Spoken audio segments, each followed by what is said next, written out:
Welcome back, students. Now we will discuss another type of disease, that is a disease caused by fungi. Disease caused by fungi. वो disease जो fungi की वजह से होता है, इसमें इंक्लूड है ringworm disease. Ringworm disease. Now, what is the causing microbe for this particular disease? Causing microbe for this particular disease, that is fungi of various genera,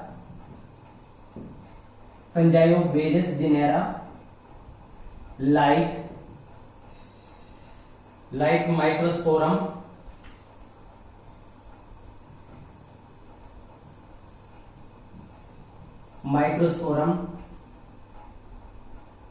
Trichophyton,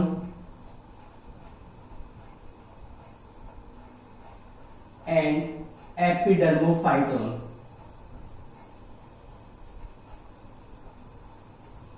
These are the various genera. ये वो genera है जिनके fungal members की वजह से ringworm होता है. तो माइक्रोस्पोरम एक जीनस है, ट्राइकोफाइटोन एक जीनस है, एपिडर्मोफाइटोन एक जीनस है. तो इन जीनेरा की जो फंजाई होती है उसकी वजह से रिंगवॉर्म डिजीज जो है वो होता है. नेक्स्ट थिंग आती है कॉन्टामिनेशन, और that is the mode of transmission. कैसे ये पर्टिकुलर डिजीज ट्रांसमिट होता है? Mode of transmission.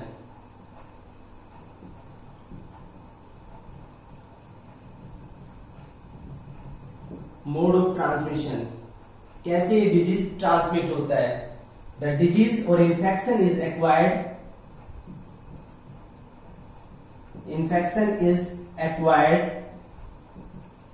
From soil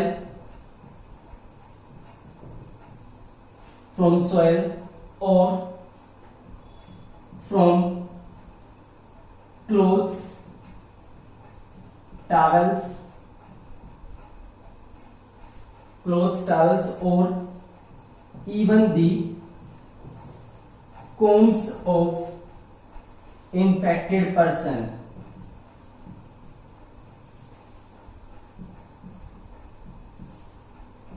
Combs of even the infected person. जो इन्फेक्शन है that is acquired from soil. जो फंजाई है उसके स्पोर सोइल के अंदर प्रेजेंट होते हैं, वहां से डायरेक्ट इन्फेक्शन हो सकता है, और फ्रॉम क्लोथ्स एंड टॉवल्स और even the combs of infected person. या कोई पर्सन ऑलरेडी इन्फेक्टेड है, अगर हम उसके क्लोथ्स को, टॉवल को या उसके कोम को शेयर करते हैं तो वहां से भी ये इन्फेक्शन एक हेल्दी पर्सन या हमारे अंदर ट्रांसमिट हो सकता है. So that is the mode of transmission. Now the next thing is what is the incubation period for this disease.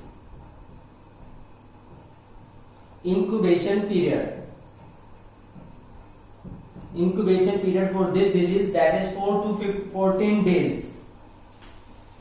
4 to 14 days. That is the incubation period. Now, which body parts get affected in this particular disease? तो actual में ringworm body के किसी भी part में हो सकता है, लेकिन जनरली जिन पार्ट को अफेक्ट करता है वो कौन से पार्ट हैं? Body part affected.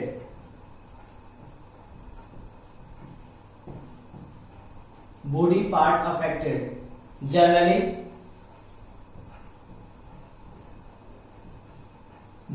skin of groin. जो groin पार्ट है यानी कि वेस्ट का जो पार्ट होता है वहां पे इसकी वजह से इंफेक्शन हो सकता है. इसके अलावा स्किन ऑफ groin, आर्म पे, दैट इज द टोएज. जो पैरों की उंगलियां होती है उनके बीच में जो स्किन होती है उसका इन्फेक्शन हो सकता है. इसके अलावा नेल्स, स्कैल्प, जो हेड की स्किन होती है उसका भी इन्फेक्शन इसकी वजह से हो सकता है. तो कोई भी बॉडी पार्ट अफेक्ट हो सकता है.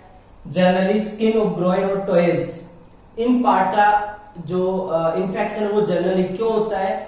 क्योंकि जो फंजाई है उसको सरवाइव करने के लिए, उसको ग्रो करने के लिए वार्म एंड ह्यूमिड कंडीशन की जरूरत होती है, और जो ग्रोइन की स्किन होती है, टॉयज की स्किन होती है, वहां पे मॉइस्चर कंटेंट काफी ज्यादा होता है, जिससे उसको अपने लिए जो फेवरेबल कंडीशन है वो अवेलेबल हो जाती है। So fungi needs warm and humid conditions,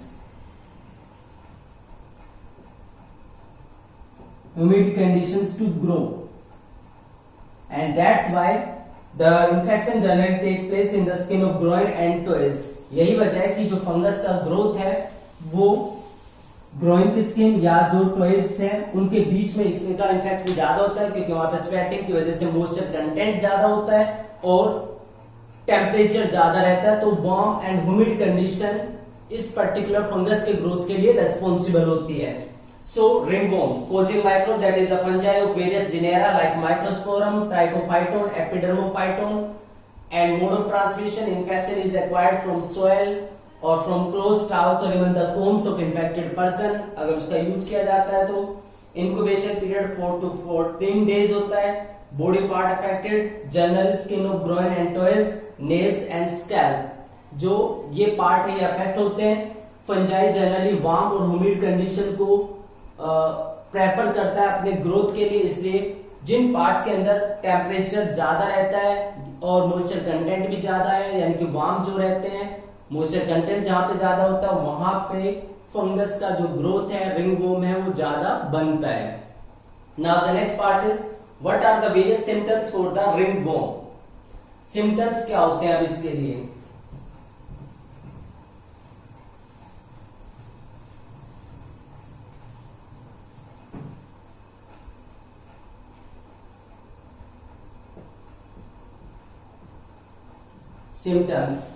Symptoms that is the formation of dry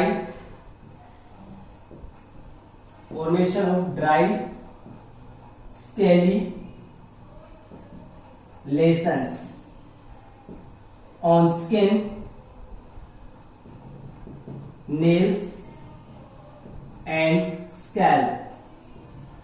जो ये पार्ट है formation of dry scaly lesions on skin, nails and scalp, in part के ऊपर ड्राई लेशंस बन जाते हैं, घाव बन जाते हैं, ड्राई होते हैं वो, उसमें से कोई फ्लूइड डिस्चार्ज नहीं होता इस तरह का। दूसरा, जो ये लेशंस बनते हैं, जो घाव बनते हैं, that is accompanied by intense itching, वहां पे काफी ज्यादा खुजली होती है। Lesions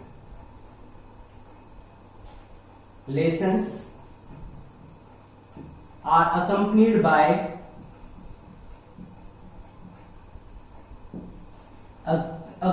by intense itching,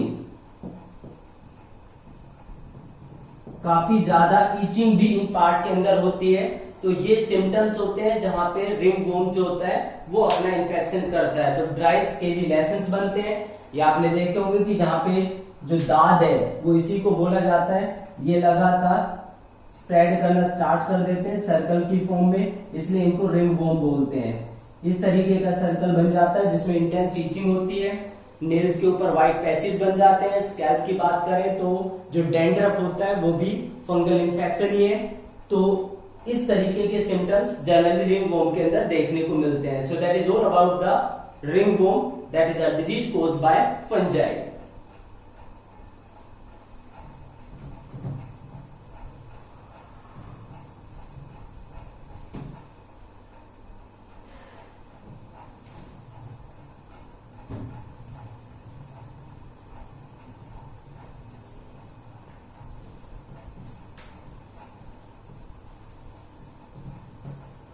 Now the next part is various preventive and control measures for the infectious diseases.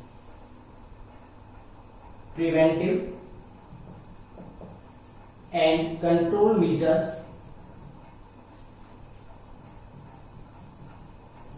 for infectious diseases।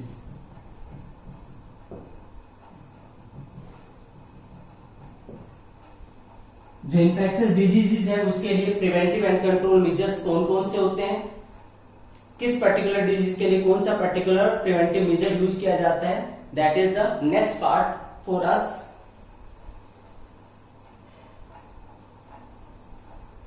So preventive and control measures of infectious diseases, infectious disease के लिए क्या prevention या control measures use किए जा सकते हैं। सो कोई भी पर्टिकुलर डिजीज है उसके लिए दो जो पार्ट है वो काफी इंपॉर्टेंट है, that is the public hygiene and the personal hygiene.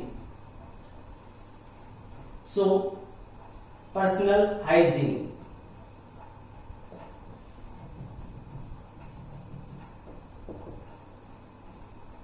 Personal जो हाइजीन है उसके अंदर क्या क्या चीजें इंक्लूड होती हैं। Personal hygiene include that is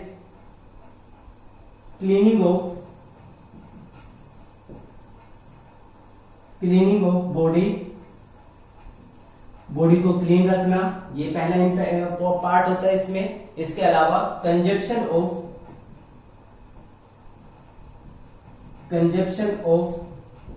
clean drinking water, consumption of clean drinking water, fruits, vegetables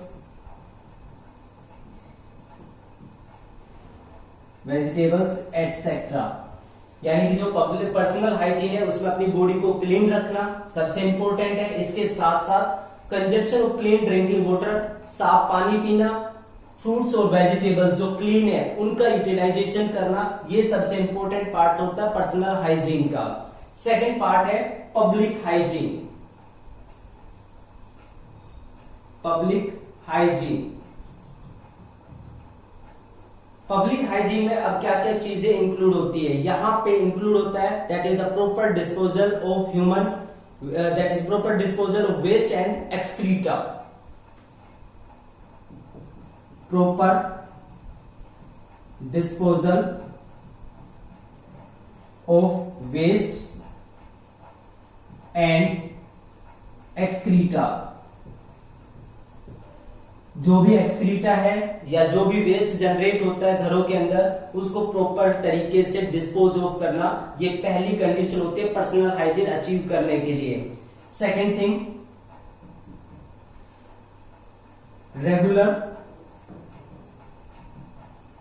regular cleaning and disinfection,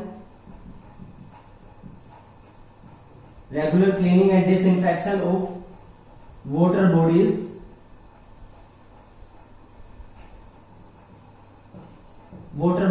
यानी कि वो वाटर बॉडीज जहां से हमें वाटर मिलता है अपने डेली यूज के लिए, तो उन वाटर बॉडीज का डेली या रेगुलर बेस पे पर्टिकुलर क्लीनिंग या डिसइंफेक्शन इंपॉर्टेंट होता है। So regular cleaning and disinfection of water bodies like pools, सेसपूल्स,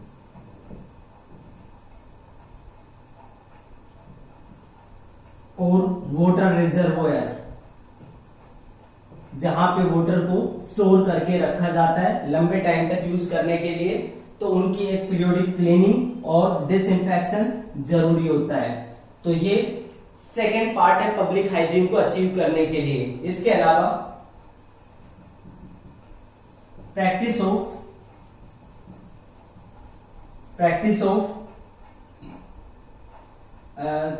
specific standards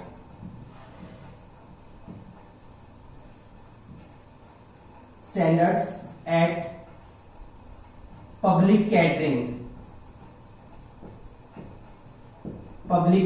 यानी कि जहां पे एक बहुत बड़ा ग्रुप इंडिविजुअल्स का खाना खाता है, फूड अपटेक करता है, जैसे कोई कैंटीन हो सकती है, कोई पर्टिकुलर इस तरह का प्लेस हो सकता है, तो वहां पे स्टैंडर्ड प्रैक्टिस जो स्पेसिफिक स्टैंडर्ड्स है उसको फॉलो करना वो भी जरूरी होता है पब्लिक हाइजीन को मेंटेन करने के लिए। अब जो पर्सनल हाइजीन और पब्लिक हाइजीन है, ये दोनों जो फैक्टर है सभी डिजीज में काफी इंपॉर्टेंट होते हैं, लेकिन स्पेशली ये दोनों फैक्टर काफी इंपॉर्टेंट रोल प्ले करते हैं उन डिजीजेस में जो कॉन्टामिनेटेड वाटर और फूड मटेरियल की वजह से ट्रांसफर होते हैं। तो कॉन्टामिनेटेड फूड मटेरियल और वाटर की वजह से कौन से डिजीज ट्रांसमिट होते हैं? These parameters are very essential for those diseases which are transmitted by which are transmitted by contaminated food and water.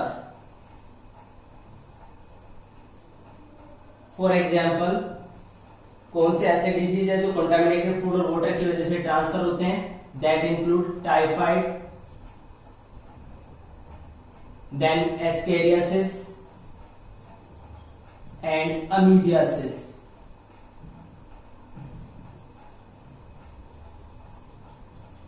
अगर ये प्रैक्टिस फॉलो की जाती है तो उस केस में इन पर्टिकुलर डिजीज को कंट्रोल किया जा सकता है. मींस अगर हम पर्सनल हाइजीन और पब्लिक हाइजीन को मेंटेन रखते हैं तो टाइफाइड, एस्केरियासिस और एमीबियासिस जो डिजीज है वो हमें नहीं हो सकते हैं. तो पर्सनल हाइजीन और पब्लिक हाइजीन काफी इंपॉर्टेंट है इस तरह के डिजीज को कंट्रोल करने के लिए. पर्सनल हाइजीन में सबसे इंपॉर्टेंट है अपनी बॉडी को क्लीन रखना. सेकेंड पार्ट है क्लीन ड्रिंकिंग वाटर यूज करना, क्लीन फूड का यूज करना. पब्लिक हाइजीन में इंपॉर्टेंट है वेस्ट और जो एक्सक्रीटा है उसका प्रॉपर डिस्पोजल होना. सेकंड, रेगुलर क्लीनिंग और डिसइंफेक्शन ऑफ वाटर बॉडीज. जो भी वाटर बॉडीज है उसको रेगुलर क्लीन करना, उसका डिसइंफेक्शन करना. एंड थर्ड, जो पब्लिक कैटरिंग प्लेसेस है या पब्लिक कैटरिंग जहां पे होती है उन पर्टिकुलर प्लेसेस पे स्टैंडर्ड जो प्रोटोकॉल्स है उसको फॉलो करना. ये पर्सनल पब्लिक हाइजीन को अचीव करने का तरीका है. और इससे हम जो भी डिजीज, इन्फेक्शियस डिजीज जो कंटामिनेशन की वजह से ट्रांसमिट होते हैं उनको रोका जा सकता है. सो टाइफाइड, एस्केरियासिस एंड एमीबियासिस, उसके अंदर अगर आपसे प्रिवेंटिव मेजर्स पूछे जाते हैं तो आप ये वाला जो पार्ट है वो मेंशन वहां पे कर सकते हैं.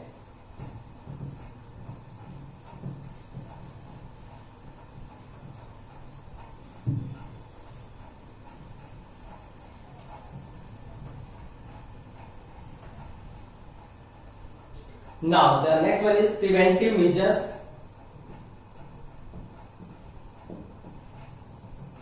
Preventive measures for airborne diseases.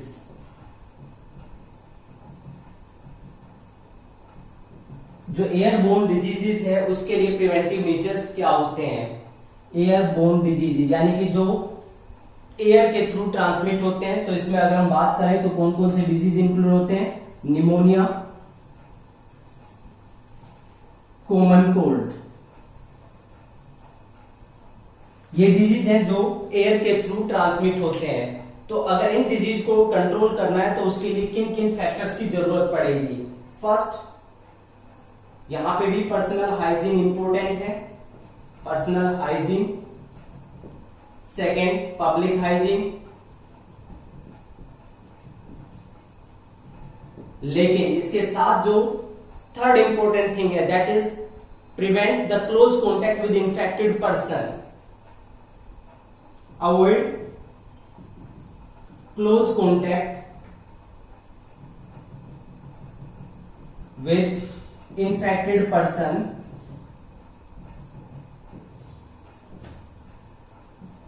And their belongings.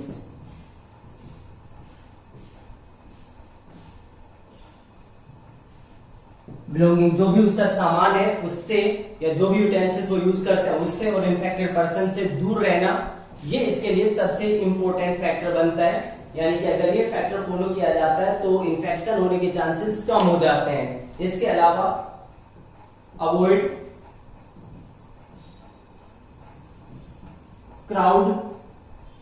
Crowded places. जहां पे क्राउड ज्यादा होता है ऐसे प्लेसेस को अवॉइड करना भी इसके लिए काफी इंपॉर्टेंट ये प्रिवेंटिव मेजर बन जाता है. तो निमोनिया और कॉमन कोल्ड जैसे जो एयरबोर्न डिजीज है उनको कंट्रोल करने के लिए personal hygiene, public hygiene, infected person और उसकी बिलोंगिंग्स है, जो इन्फेक्टेड पर्सन की बिलोंगिंग्स है उनसे को अवॉइड करना, उनके क्लोज कॉन्टेक्ट में ना आना और क्राउडेड प्लेसेस से बचना, ये कुछ प्रिवेंटिव मेजर्स हो सकते हैं जिससे एयरबोर्न डिजीज को रोका जा सकता है.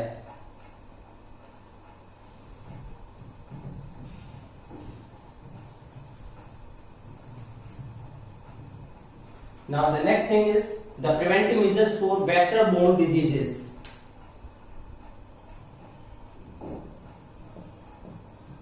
Preventive measures for vector borne diseases. Vector borne diseases को कैसे प्रिवेंट किया जा सकता है? अब बहुत सारे डिजीज है जो वेक्टर की वजह से ट्रांसमिट होते हैं, लाइक मलेरिया। मलेरिया एक डिजीज है। इसके अलावा फिलेरियासिस, जिसको हम एलिफेंटियासिस भी बोलते हैं। तो ये जो पर्टिकुलर डिजीज है ये वेक्टर की वजह से ट्रांसमिट होते हैं। अब इसको कैसे कंट्रोल कर सकते हैं? तो इसको कंट्रोल करने के लिए सबसे पहले हमें वेक्टर को कंट्रोल करना पड़ेगा। So that is include control and eradication of vectors. जो वेक्टर है, जो भी मॉस्किटो है, खासकर इनके केस में मॉस्किटो जो है वो वेक्टर का काम करते हैं, तो उनको कंट्रोल करना, उनका नंबर बढ़ने ना देना या उनको खत्म कर देना, ये इसका पहला प्रिवेंटिव मेजर होता है। अब अगर इनको कंट्रोल करना है या इरेडिकेट करना है तो उसके लिए क्या किया जा सकता है, क्या प्रोसीजर इसमें फॉलो किए जा सकते हैं? दैट इज अवॉइड द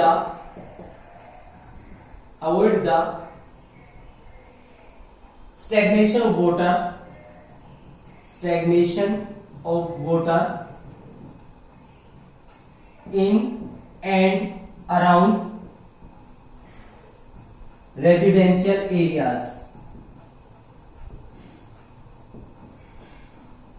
जो हमारे रेजिडेंशियल एरियाज हैं उनमें और उनके चारों तरफ कहीं पे भी स्टेग्नेशन, पानी के ठहराव को रोकना। अगर पानी जो रुक जाता है वहां पे तो ये इनके लिए ब्रीडिंग ग्राउंड बनता है। तो ब्रीडिंग ग्राउंड अगर खत्म हो जाता है तो इन वेक्टर्स को भी कंट्रोल किया जा सकता है। So avoid the stagnation of water in and around residential areas. इसके अलावा regular cleaning of household coolers की रेगुलर क्लीनिंग करना। नेक्स्ट, जो हाउस होल्ड कूलर्स है उनकी क्लीनिंग के अलावा introduction of gambusia fish in ponds जो होते हैं वहां पे गैम्ब्यूजिया फिश जो है उसका इंट्रोडक्शन करना, यानी कि उनको रिलीज कर देना। जो गैम्ब्यूजिया फिश है दैट फीड्स ऑन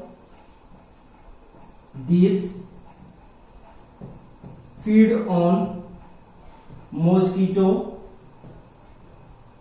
लार्वी। जो मॉस्किटो के लार्वा होते हैं उनके ऊपर ये फीड करते हैं गैम्ब्यूजिया फिश। तो रेगुलर